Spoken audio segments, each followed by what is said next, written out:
நான் நம்புறேன் ஆண்டவருடைய பிள்ளைகள். எனக்கு எந்த பேக்ரவுண்டும் எனக்கு இல்லை. என்னுடைய தகப்பனும் தாயும் ஒரு பெரிய பேக்ரவுண்ட் உள்ளவர்கள் அல்ல. அவர்கள் ரொம்ப சாதாரணமானவங்க. எங்களுடைய ஃபேமிலி இருக்கிற எங்க அண்ணன் தம்பியும் பெரிய ஆட்கள் யாருமே இல்லை. எல்லாருமே சாதாரணமான ஆட்கள். என் குடும்பத்தில் இருக்கிறவங்க எல்லாருமே ஒரு சாதாரணமான ஆட்கள். என்னுடைய வாழ்க்கையில படிக்க வச்சாங்க, ஆனா என்னால படிக்க முடியல. படிப்புலையும் இல்லை, அழகுலையும் இல்லை, பெரிய பவர் தைரியசாலியும் இல்லை. ஆனா நான் நம்புறேன், திடீர்னு ஆண்டவர் ஒரு நாள் எல்லாருக்கும் முன்பாக ஆண்டவர் என்னை கொண்டு வந்து நிறுத்தினார். ஆனா நான் இந்த புகழ்ச்சியை தேடல. இப்படி நான் வந்து நிப்பேன்னு நான் நினைக்கவும் இல்லை. இப்படி வந்து நிக்கணும்ன்றதுக்காக நான் ஜெபிக்கல. இப்படி வந்து நிக்கணும்ன்றதுக்காக நான் உபவாசம் இருக்கல. இப்படி நிக்கணும்ன்றதுக்காக ஆண்டவருடைய சமூகத்துல நெருங்கல. ஆனா என்னமோ ஆண்டவரை எனக்கு ரொம்ப பிடிக்கும். ஆண்டவரை நான் விரும்புவேன். அவருடைய அன்பு என்னை ரொம்ப தொட்டுருச்சு. எல்லாருடைய அன்பை விட அவருடைய அன்பு எனக்கு ரொம்ப பழக்கமானதா இருந்துச்சு. ஐயோ, இப்படிப்பட்ட ஒரு அன்பா! அவர் என்னை ஆற்றினார், அவர் என்னை தேற்றினார், அவர் என்னை தட்டி கொடுத்தார், அவர் என்னை ரொம்ப அழகா நடத்தினார். உடனே அவர் எனக்கு ரொம்ப பிடிச்சிருச்சு. அதனால ஆழமா இறங்கிட்டேன். அதான் நான் சாட்சியில சொன்னது போல சில என்ன வேணாலும் பண்ணுவேன். அப்படியெல்லாம் நான் செஞ்சேன்.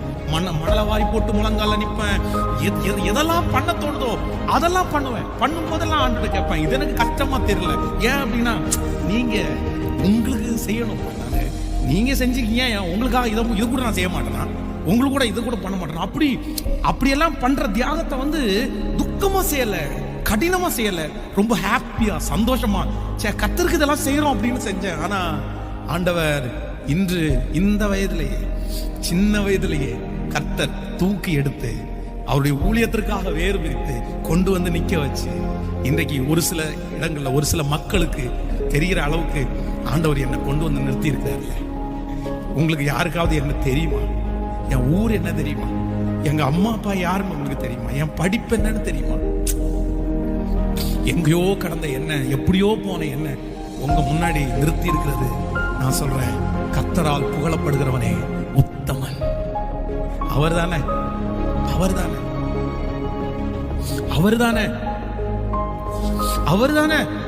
இன்னைக்கு எதனால சேர்ந்திருக்கிறீங்க? அவர்னால தானே சேர்ந்திருக்கிறீங்க. அவரை வச்சுதானே நீங்க என்ன பாக்குறீங்க.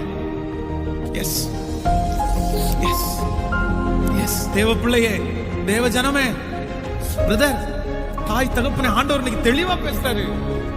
உன்னை புகழ பண்ணுவேன் நான். உனக்கு புகழ்ச்சியும் கீர்த்தியும் வரும். உனக்கு கீர்த்தியும் புகழ்ச்சியுமாய் உன்னை நான் வைப்பேன். எப்ப தெரியுமா? தேவ சமூகம், தேவ சமூகம்.